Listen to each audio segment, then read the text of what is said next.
I'm just preparing this bow ready for shooting, and the first thing you notice when you pick the bow up, it's a neutral balanced bow, so when there's no sights or stabilisers on it, it sits squarely in the hand. And for target shooting, for a target bow, meaning that you're going to end up using long stabilisers on it, I at least like to feel a bow that's neutral. Sometimes bows that drop back are my preference. So neutral balance should be quite straightforward to set up with stabilisers. I'm just going to do the speed test for you now. We've got 60 pounds exactly, 300 grain arrow exactly, 28-inch draw length.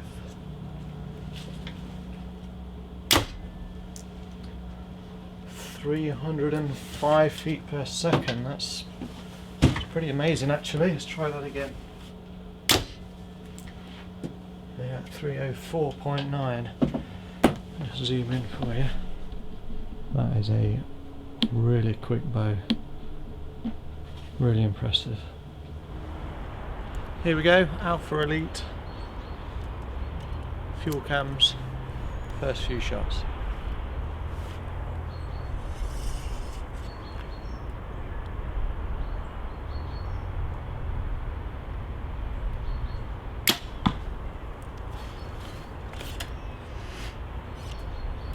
I dropped the poundage down a little bit. It was a bit much for me at 60 pounds, so I shoot about 55. So backed a few turns off the limbs on it.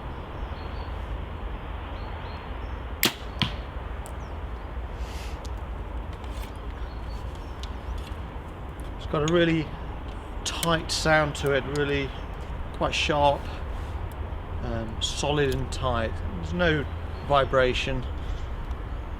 It's got a little bit of life to it. It's not a completely dead in the hand, not like maybe some of the beyond parallel short hunting bows you might try.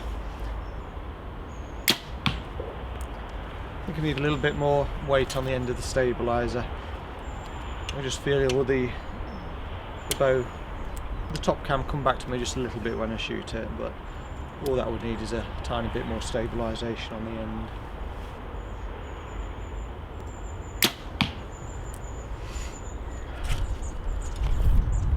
It's a bit cold this morning.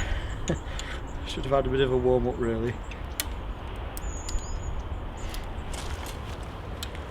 I've just put a couple of extra steel weights on the end of the long rod. I think you needed that just to get the feeling that I like on the action of the bow. I felt it just kicking up a little bit after I'd shot it.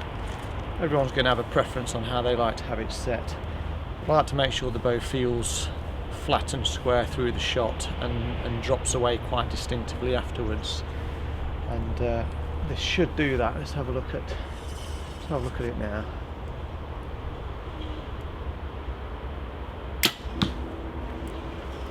Yeah, just put in 2 steel weights on the end. Feels as if it keeps the bow level through the shot. Seems to sit a bit better, and with quite distinctive drop away afterwards.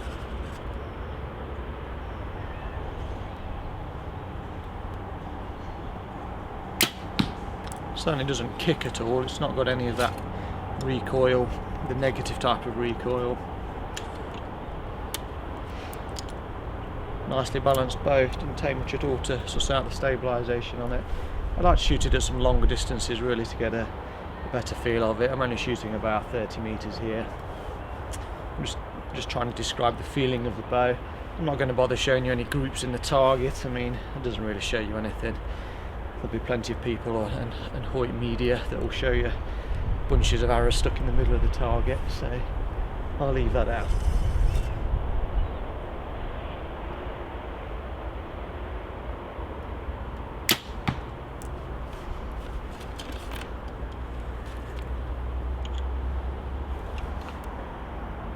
Right, so a little bit about the limbs then. We've got not a parallel limb to start with. You can see the shape of the limb is certainly laid back quite a bit, and it's a shape that when it's drawn back comes back beyond horizontal. And looking at the shape of the limb, it's quite rigid down in the bottom, and you can see the taper comes starts to come in and right in the middle of the limb towards the top, towards the last third of the limb.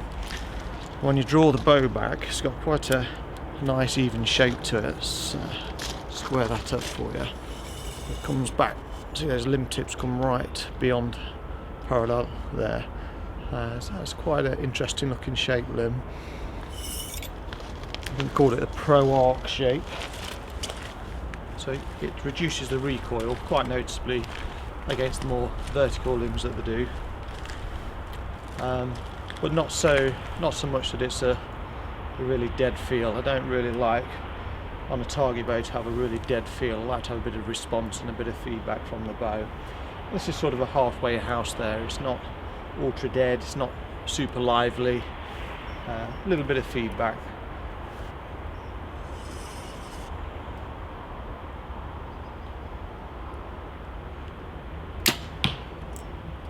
It feels pretty good, feels solid. The cams, they've got a nice firm stop, firm to hard.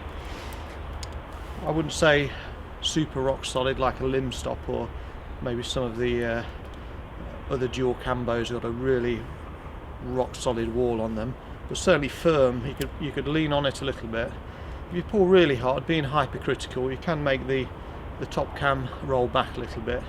You've got to pull quite firmly for that to happen though, so well, you have to pull more than firmly to make that happen. You have to pull quite hard to make the top cam feel so it comes down. Pretty solid stop, and if you really lean on it too much, see the top cam, you can force the top cam to rotate, and it rotates a bit more than the bottom one actually when you do that, but not so bad that could have any effect really. You've got to pull quite hard to make that happen. So if you shoot it quite controlled from the stop, say on a windy day, you can pull on it fairly firmly and not worry about it making any difference. So firm stop, not super hard. The draw cycle is most definitely a hard cam. Feels quite smooth for a hard cam, but most definitely a hard cam. I had to back it down a little bit.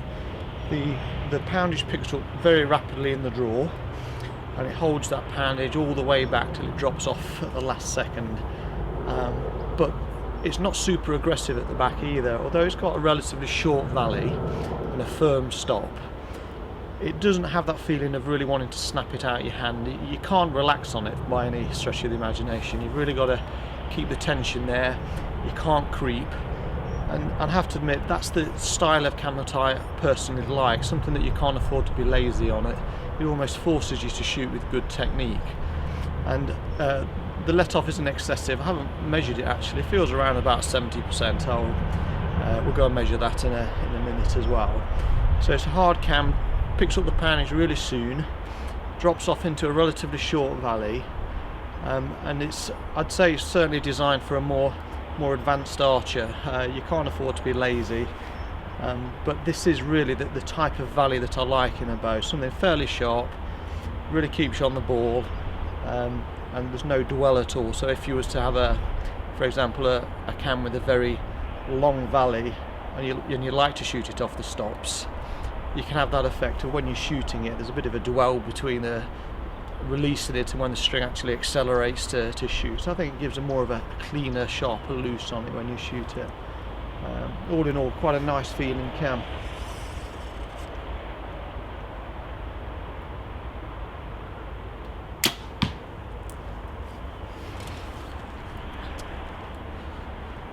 Now, I reference this cam against the XTR cam. I'm really struggling to see any difference, to be honest. The feel is the same, the draw cycle feels exactly the same, the valley feels the same, the stop feels the same, the draw length adjustment, it looks the same, and I struggle to see why they've called it a fuel cam. There's no real noticeable difference that I can detect.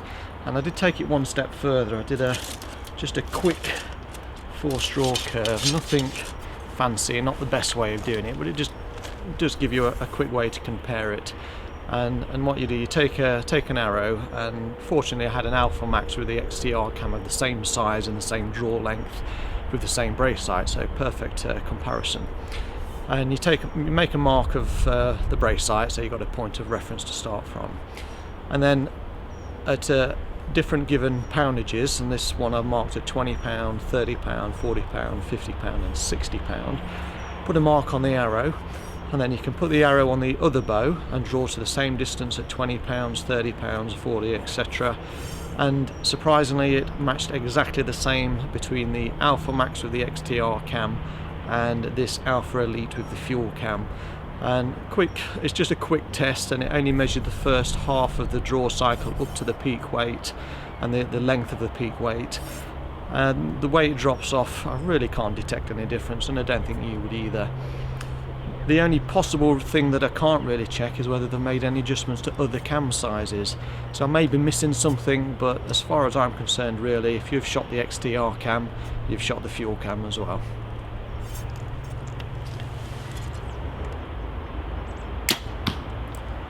I think actually I would be able to put the poundage up a little bit now, getting used to it a bit. I think the first few inches of the draw are quite tough, but you get used to drawing that type of bow, so I reckon I would put the poundage up a bit actually. I'm sure there's plenty of guys out there who'll shoot at 60 pound on the button, but because the poundage picks up very rapidly in the first few inches here, it really feels as if it's going to be quite a heavy drawing bow, but actually you get accustomed to that and it draws fairly smoothly once you're used to that.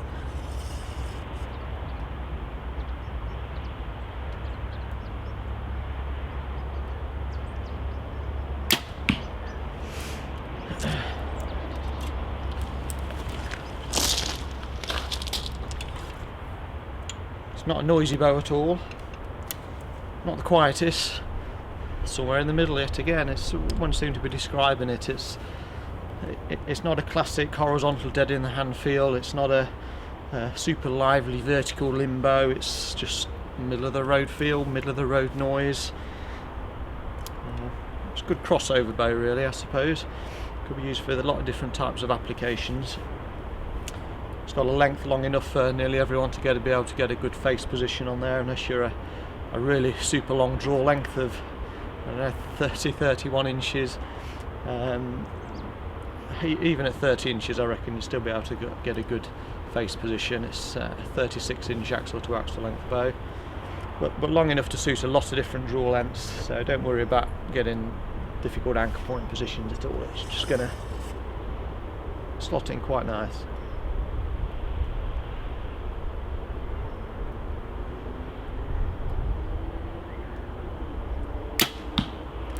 Yeah, good crossover bow, good field target, bit of everything, should be quite good with this.